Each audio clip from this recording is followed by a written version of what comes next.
Welcome to Maths with EJD. I've been making series of videos on basic calculus, and the last video I made was on differentiation by first principle. So today I go on to talk about differentiation of polynomial functions.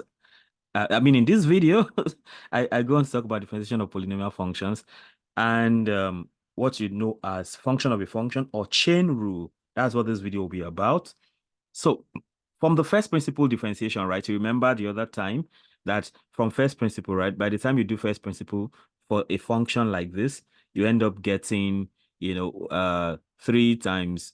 So this is more like 1x cubed minus 4x squared plus 7x raised power 1 minus 1x raised power 0. That's other ways to represent this. And then you can see that your dy dx will be, this 3 multiplied by 1. So that's why you have 1 times 3 x raised power 3 minus 1, then minus 4. So 4 times 2, the power, then x raised power 2 minus 1, plus 7 times 1, the 7 here and the power, then x raised power 1 minus 1, then minus 1 times 0, x raised power 0 minus 1. So, and then this is 3 times 1, 3, x raised power 2 minus 8x plus 7 x raised power 0. X raised power 0 is 1. So that's 7. And of course, 1 times 0 is 0. Everything goes like that. So overall, you see that this is a polynomial function, and then it ends up giving you 3x squared minus 8x plus 7. I think that was a problem we solved before from first principle. So in general now, you can say that to differentiate a polynomial function, right? The idea is basically like this. You have y equals ax raised power n, and then dy dx will simply be a multiplied by the power times x raised power n minus 1. The initial power reduced by 1. And that is how you differentiate polynomial functions. So that's pretty straightforward to deal with. And then let's take examples. So you have to find dy dx if y equals 5x raised power 4 plus 2x raised power 3 minus x plus 1. So again, you have 5x raised power 4 plus 2x cubed minus x plus 1. If you want to expand it, you have 5x raised power 4 plus 2x raised power 3 minus 1x raised power 1 plus 1x raised power 0. And then dy dx will simply be 5 times 4. 5 times 4, then x raised power 4 minus 1, then 2 times 3, x raised power 3 minus 1, then 1 times 1, x raised power 1 minus 1, plus 1 times 0, x raised power 0 minus 1, like that. And then this is 20x cubed. 4 times 5, 5 times 4 is 20x cubed plus 6x squared, then minus 1x raised power 0 plus 0x raised power minus 1. Of course, this will go. X raised power 0 is 1, right? So you have 20x cubed plus 6x squared minus 1. So it's pretty easy to differentiate polynomial functions like that. All right. So that's how to go about it. Just multiply the coefficient of each term by its power and reduce the power by 1. And that's what you get. So let's go to some more complicated stuff. For instance, of course, these are not polynomial per se, but you can deal with them like polynomials. So you want to, you have this expression, 2 root x minus 1 over x plus 7 over root x minus 4 over x squared, x cubed, and you have to find f prime of x. So I can tell you differentiate this. I can say find f prime of x. I can say find dy dx. These are different ways of asking the same thing, or differentiate something with respect to x or whatever is the independent variable would be. All right. So you have f of x is 2 root x minus 1 over x plus 7 over root x minus 4 over x cubed.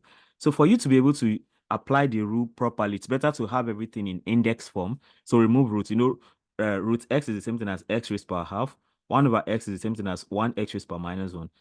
Plus 7 over root x is like 7x raised power minus half, because 7 over root x is 7 over x raised power half. If you take the x up, then that becomes 7x raised power minus half, then minus 4x raised power minus 3. So this way it's easier to now differentiate.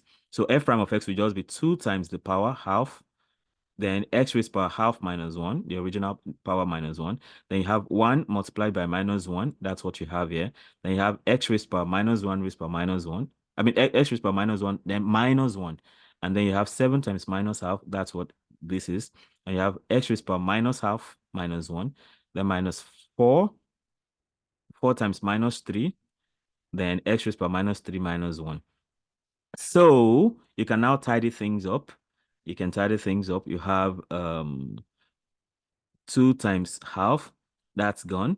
So you have x raised to the power half minus 1. You know, half minus 1 will be minus half, right? Half minus 1 over 1. LCM is 2. 2 in 2 is 1. Minus 1 in 2. So that's minus 1 over 2. That's why you have x raised to the power minus 1 over 2 here. Then coming over here, you have 1 minus 1. That is, there's minus outside there. Minus 1, minus 1, 1 times minus 1 is minus 1 times minus, that's plus. Then you have x raised to the power minus 1 minus 1, that's minus 2 up here, like that. And then next thing, you have 7 times minus 1 over 2. That's minus 7 over 2. X raised to the power minus 3 over 2, because minus half minus 1 is minus 3 over 2. Then minus times minus is also plus. 4 times 3, 12. X raised to the power minus 4. And you have differentiated. You can leave it that way, or you can put it back in the form which you started with. So, x raised to the power minus half is the same thing as 1 over x raised to the power half, and which is the same thing as 1 over root x. That's what you have here. Then x raised to the power minus 2 is 1 over x raised to the power 2, like we have. Then 7 over 2, x raised to the power minus 3. 7 over 2, 7 over 2, 7 over 2, x raised to the power minus 3 over 2 is like having 7 over 2 times 1 over x raised to the power 3 over 2.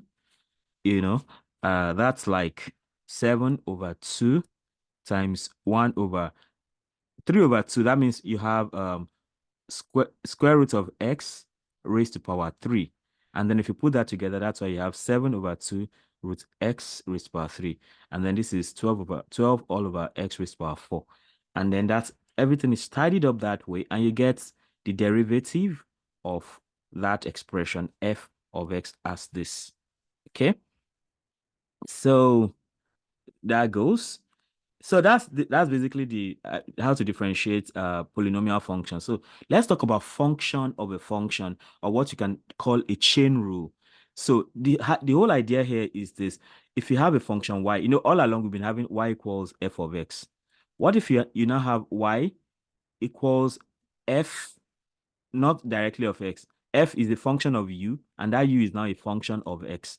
So it's more like a function swallowing up another function. So the way to deal with that, ultimately, you need dy dx. But you cannot get to x directly, so you have to go through channels. So the channel to go through here is u. So you have dy dx now is dy du. So you differentiate y dy du times du dx. At the end of the day, it's still dy dx, because if du cancels out, you still have your dy dx.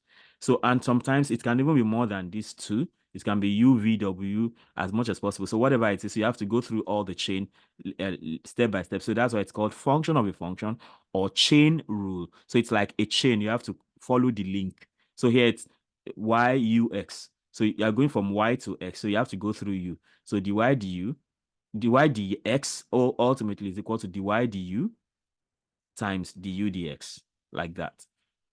Okay, so we go to 15 and take practical examples of this. So you want to find dy dx if y is equal to x squared plus x minus 1 raised to power 5. Now you see, normally we've been dealing with just functions like x squared plus x minus 1, but now it's raised to power 5. How do you deal with that?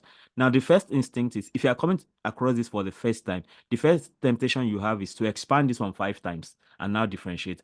But I can bet that's a lot of trouble. You can make mistakes. You can mess things up very easily. But instead of doing that, you don't have to worry. All you just need to do is, first of all, just take this thing you are familiar with, call it a name. Just say, let u be x squared plus x minus 1.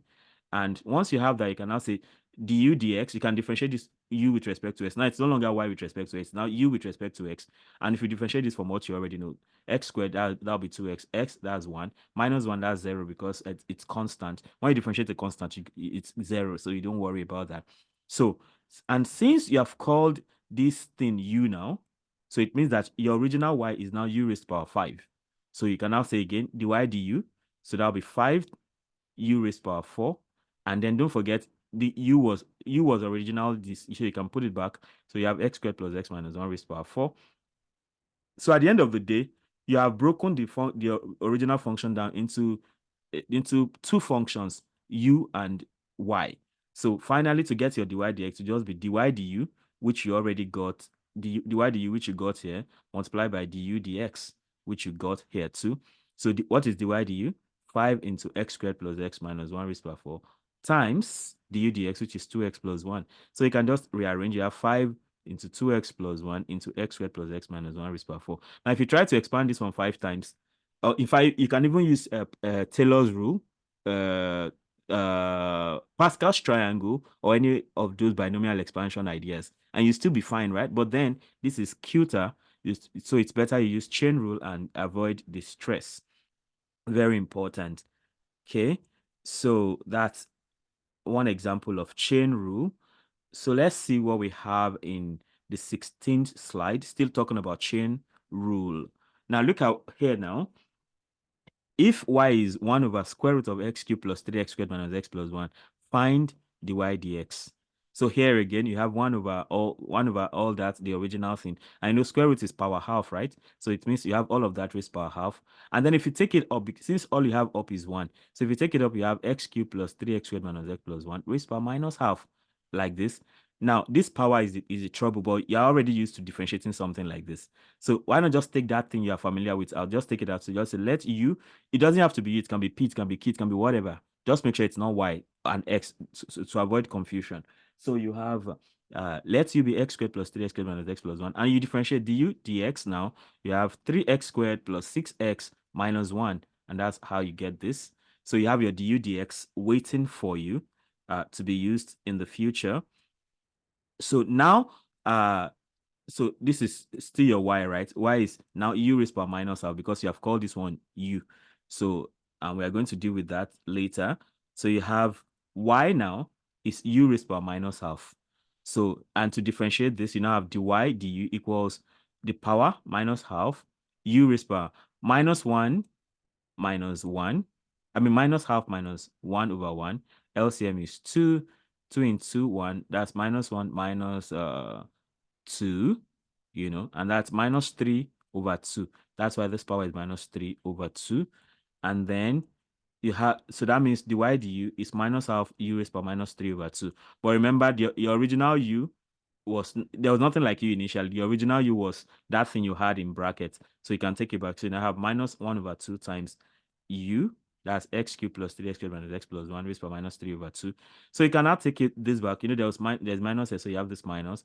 Then minus 3 over 2 means that goes down. So that will be square root of this expression raised to power 3. So now you have du dx, and now you have dy du. So this now is dy du. So you can now put the two together and you get the overall expression. So you see that dy dx equals dy du times du dx. So dy du is this expression like we got before, and du dx is this one when you set that to u. And then you just put it together. So you have 3x plus 6x minus 1 all over 2 root x cubed plus 3x squared minus 1 plus 1 raised to power 3. And then that's how to solve that. So again, I've come to the end of chain rule, but then I have examples for you to play with still in slide 50. Look at slide 50 now. You can use okay, yeah, everything is in slide 50, right? So you see this these first ones are about first principle, and then these ones are about polynomial differentiation, and then this last two are about chain rule. Okay, so you can try your hands on these things. You can try your hands on them. So try them out. And thank you for listening to the second part of the of differentiation. I'll continue with other parts in the next video. If you have not subscribed, make sure you do that so you can always be and then of course press the notification bell so you always get notified when I share a new video. Thanks so much for listening. See you in the next one.